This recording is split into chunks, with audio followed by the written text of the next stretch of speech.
আসসালামু আলাইকুম। Tarafdar free ambulance সার্ভিসে আপনাদের সবাইকে স্বাগতম। আজকের এই ভিডিওটি খুবই গুরুত্বপূর্ণ, কারণ তরফদার ফ্রি অ্যাম্বুলেন্স সার্ভিস আপনাদের পাশেই আছে। আপনারা চাইলেই আপনাদের প্রয়োজনে বিপদে আপদে পাশে পেতে পারেন।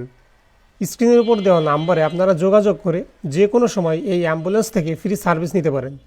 অনেক সময় দেখা যায় আপনার বাড়ির পাশে বা আপনার আত্মীয় স্বজনের ভিতরে এমনও অনেক দরিদ্র লোক আছে যারা টাকার কারণে খুব দ্রুত চিকিৎসা সেবা পেতে পারে না। তাই আমরা আমাদের উদ্যোগে সুন্দর একটি ব্যবস্থা করেছি, যেটা সম্পূর্ণ আপনার বাসায় গিয়ে আপনার অসুস্থ রোগীকে খুব দ্রুতই আপনাদের নিকটস্থ হসপিটালে পৌঁছে দিবে তরফদার ফ্রি অ্যাম্বুলেন্স সার্ভিস। পরিচালনায় রয়েছে শাহিনুর তরফদার।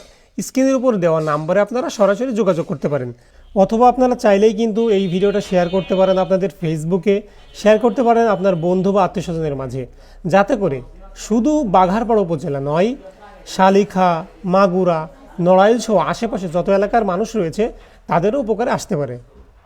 শাহিনুর তরফদার তাহলে নিজের উদ্যোগে এই কাজটি করেছে, সাথে সাথে আমাদের এলাকার সমস্ত মানুষের দোয়া এবং সহযোগিতা ছিল। পাশাপাশি আমরা দেখেছি প্রত্যেকটা মানুষই আমাদের পাশে খুব যত্ন সহকারে এসে সহযোগিতা করার পাশাপাশি সুন্দর পরামর্শ দিয়েছে। তো আমরা চাই আপনারাও আমাদের পাশে থাকুন, আমাদের সহযোগিতা করুন, আমাদের পরামর্শ দিন।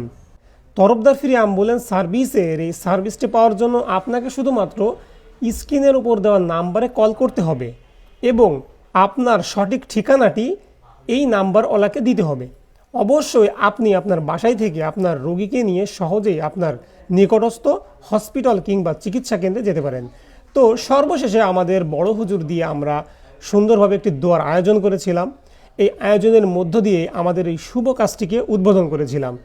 এর মধ্যে আমাদের মুরব্বি, আমাদের শুভাকাঙ্ক্ষী, আমাদের মাদ্রাসার তালেবে ইলমরা সবাই আমাদের জন্য দোয়া করেছিল। পাশাপাশি হুজুরও কিন্তু আমাদের জন্য অনেক দোয়া করেছিল যাতে আমরা এই কাজটি সফলভাবে করতে পারি। সব শেষে শাহিনুর তরফদার কিন্তু সবাইকে এই সুন্দর উদ্যোগের জন্য মিষ্টি খাওয়াচ্ছিলেন। যাক, আলহামদুলিল্লাহ, খুব ভালো আমারও লেগেছিল।